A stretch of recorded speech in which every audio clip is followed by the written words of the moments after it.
The tax plan approved by Congress nearly doubles the standard deduction for individuals and families. That could simplify the filing process for millions of Americans, but it will complicate the giving strategies for many who have made a habit of deducting their charitable contributions. Under the new bill, the standard deduction, the amount taxpayers can subtract from their taxable income without listing or itemizing deductions on their tax returns, will rise to $12,000 for individuals and $24,000 for married couples. That means people who are close to the cutoff may stop giving altogether, as they may no longer see tax savings from their giving. Or they might consider pooling their gifts in certain years to beat the expanded standard amount and maximize their tax savings through itemization.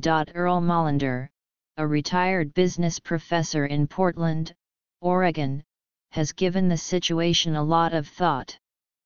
Mr. Molander said he donates regularly to a nonprofit organization that funds college scholarships for students at his hometown high school in Marinette, Wisconsin, while his wife supports various health and social causes.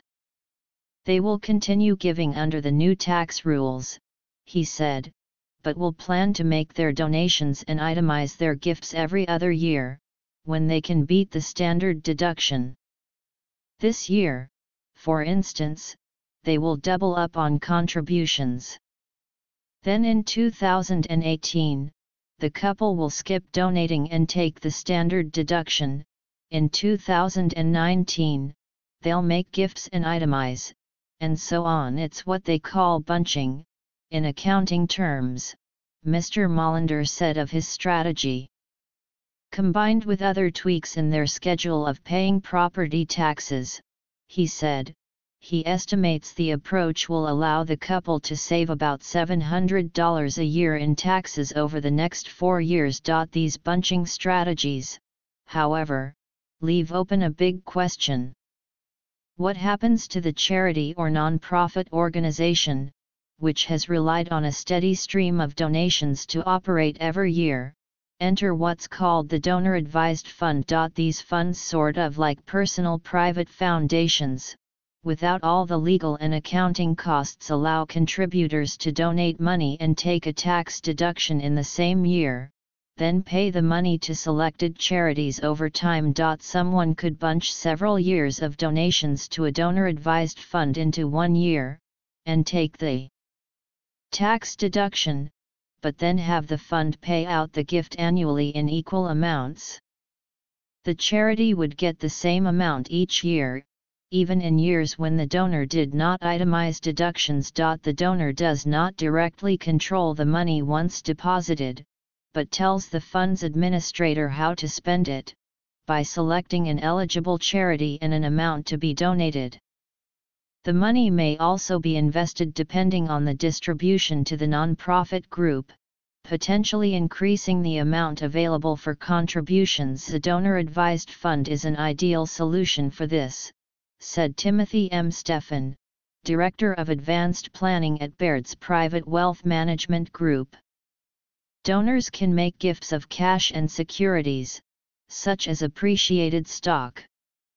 Donors, of course, must assess whether they can afford to accelerate donations or whether doing so would impair their cash flow, Mr. Stephan said. Donor-advised funds have been around for years, particularly at community foundations aiming to encourage giving to local causes.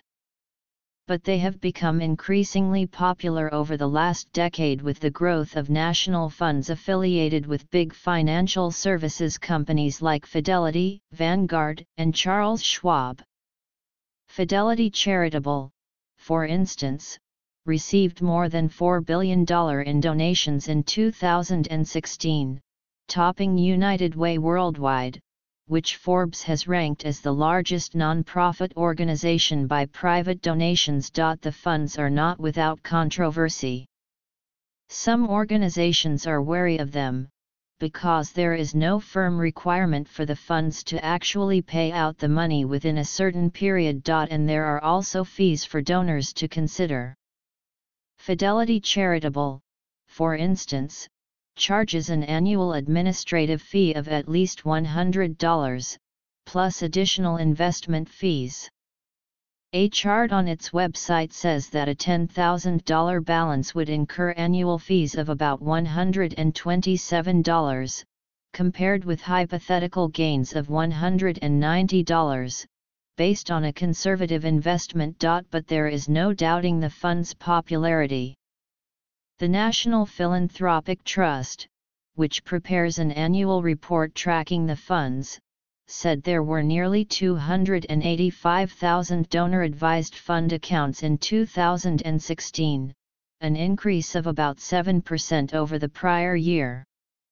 And according to an analysis by the Chronicle of Philanthropy, annual contributions to the largest 85 donor-advised funds nearly tripled in value from 2008 to 2013. If you might be considering bunch investing in this way, here are answers to some common questions about donor-advised funds. Q. When is the deadline for contributing to a donor-advised fund for a 2017 tax deduction? The deadline is December 31st. But as a practical matter, it is wise to act earlier, depending on how the contribution is made, according to financial advisors and managers of donor-advised funds. If someone is establishing a fund affiliated with a company where they already do business, transferring funds is relatively simple.